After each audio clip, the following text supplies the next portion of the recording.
नमस्ते, मैं हूँ आचार्य प्रतिष्ठा। मौसम बदल रहा है और बदलते हुए मौसम में अक्सर हमें खांसी हो जाती है। खांसी की समस्या एक आम समस्या है, लेकिन जिसे खांसी होती है वो जानता है कि ये कितनी परेशान करने वाली समस्या है। अगर आपको भी लगता है कि खांसी आपको परेशान कर रही है, तो आज मैं आपको बताऊंगी कुछ आसान सी भारत योग की क्रियाएं और कुछ भारत योग के नुस्खे, जिनको अपना करके आप खांसी की समस्या को गुड बाय कह सकते हैं। सबसे पहला काम आप ये करेंगे कि नियमित रूप से विरेचन गति का अभ्यास करेंगे। हमें ये समझना होगा कि बदलता हुआ मौसम हमें परेशान तभी कर पाता है जब हमारी रोग प्रतिरोधक शक्ति कमज़ोर हो, हमारी इम्यूनिटी वीक हो। वैसे तो खांसी के और भी बहुत सारे कारण होते हैं। कुछ ज़्यादा खट्टा खा लिया या कुछ ठंडा खा लिया तो भी खांसी हो जाती है। कारण कुछ भी हो, निवारण योग में छिपा है। अगर आप भी खांसी की समस्या से परेशान हैं तो नियमित रूप से विरेचन गति का अभ्यास करें। विरेचन गति के अभ्यास के लिए हम इस प्रकार से ही बैठते हैं, खड़े होकर के भी इसका अभ्यास कर सकते हैं। हाथों को 90 डिग्री के एंगल पर ले आते हैं। सांस भरते हुए हाथों को उठाना, सांस छोड़ते हुए वापस ले आना। मनोवाह नाड़ियाँ यानी माइंड कंट्रोलिंग नर्व्स पर पड़ने वाले प्रेशर को अनुभव करना। एक बार इसे अच्छे से देखिए।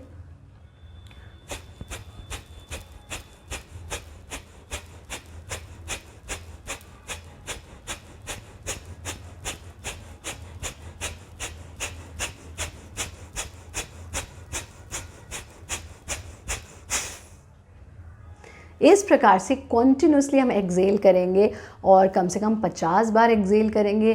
50वें श्वास के बाद अपने पूरे शरीर को ढीला छोड़ देंगे और पूरा गहरा सांस लेना,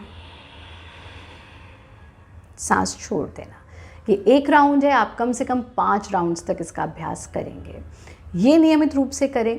साथ में आप अजवाइन का काढ़ा ले लें, यानी कि 1 कप पानी में 2 चम्मच अजवाइन डालिए, इसे खौला लीजिए, बॉईल कर लीजिए। जब ये आधा कप रह जाए पानी तो इसको छान करके इसको सिप सिप करके आपको पी लेना है। अजवाइन का काढ़ा पीने से आपकी खांसी में बहुत आराम मिलेगा। साथ में आप एक मिक्सचर बना करके रखिए।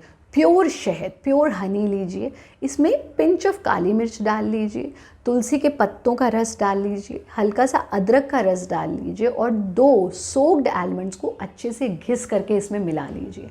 आपको इस मिक्सचर को अपने पास रखना है और हर 20-25 मिनट बाद थोड़ा सा लेकर के अपनी जीभ पर रख लेना है। फिर उसे आप चाटते रहेंगे, वो आपके मुंह के अंदर रहेगा। 2 से 3 दिन में ही आपको, अगर आप ये सब काम करते हैं जो हम आपको आज के एपिसोड में बता रहे हैं, तो आपको आराम मिलना शुरू हो जाएगा। पर ध्यान रखिए कि नियमित रूप से योग साधना ज़रूर करें, अपनी इम्यूनिटी को बेहतर करें। खास तौर पर इस tough time of global pandemic, इस मुश्किल घड़ी में ये बहुत आवश्यक है कि हम सब योग की शरण में आएँ, सात्विक जीवन जिएँ, सात्विक आहार लें, योगमय जीवन जिएँ और अपने आप को स्वस्थ रखें।